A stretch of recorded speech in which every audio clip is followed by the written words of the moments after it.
Assalamualaikum warahmatullahi wabarakatuh. Hello everyone, my name is Ahmad Ibrahim. I am in the 5th semester of English Education Department with Alwada University. In this occasion, I would like to tell you the short story from Edgar Allan Poe entitled The Telltale Heart. The Telltale Heart is a short story by Edgar Allan Poe that first published in 1843. It follows an unnamed and unreliable narrator who insists on his sanity after murdering an old man with a vulture eye. The murder is carefully calculated, and the murderer hides the body by cutting it into pieces and hiding it under the floorboards. Ultimately, the narrator's guilt manifests itself in the hallucinations that the old man's heart is still beating under the floorboards. It is unclear what relationship they had. It has been suggested that the old man is a father figure, perhaps, and the ambiguity and lack of details about the two main characters stand in stark contrast to the specific plot details leading up to the murder. The Telltale Heart is widely considered as a classic of the Gothic fictions and one of Poe's most famous short stories with the Black Cat. It has been adapted or served as an inspiration for a variety of media. So the story starts when unnamed and unreliable narrator begins by explaining that he has been sick recently, but he was telling that he wasn't mad. He claims that the illness actually benefited him by making his hearing better. He said that he can hear even from heaven and also from hell. The narrator then went on to relate some past events involving an old man, events that he claimed even proved his sanity.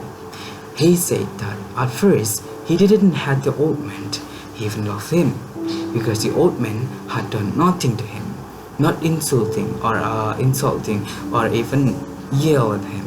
He even done a good and kind thing to him. But he did mention that the old man had a strange vulture eye, and that the old man's eye gave the narrator a strange, cold feeling when he looked at him. It got worse and worse to the point where the unnamed narrator decided that the only thing to do was to kill the old man, so the vulture eye could never look at him again. The unnamed narrator continued to explain that he was not mad, because a mad person could not plan a murder after all. He then tell us how every day, the next weeks, he was friendly to the old man, and at every midnight he crept into his room. For 7 days though, he was unable to kill the old man, because he had his eyes closed.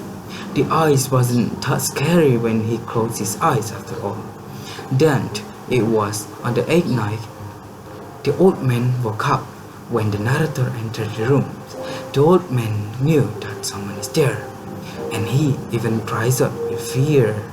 The narrator can finally see the awful vulture eye, and it was this that finally enables him to murder the old man.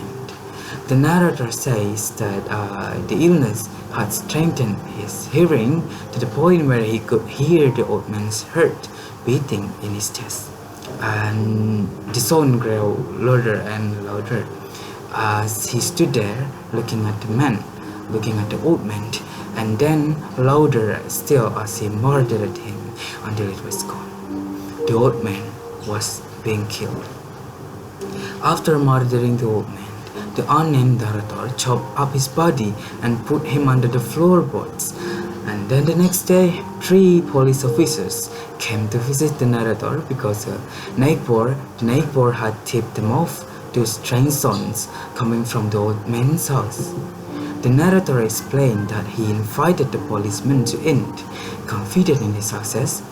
Suddenly, he began to hear the beating of the old man's heart under the floorboards. He thought the policemen were playing a joke on him when they said they couldn't hear anything. And the beating of the heart got worse and worse until the narrator was compelled to reveal his crime, admit his crime. And yes, that was the end of the story. The narrator almost successfully tricked the police officer, but suddenly there is something happened that he could hear the old man's beating heart, and then he admit his crime to these police officers. And yes, I think that is all of the story, and thank you so much for watching. Assalamualaikum warahmatullahi wabarakatuh.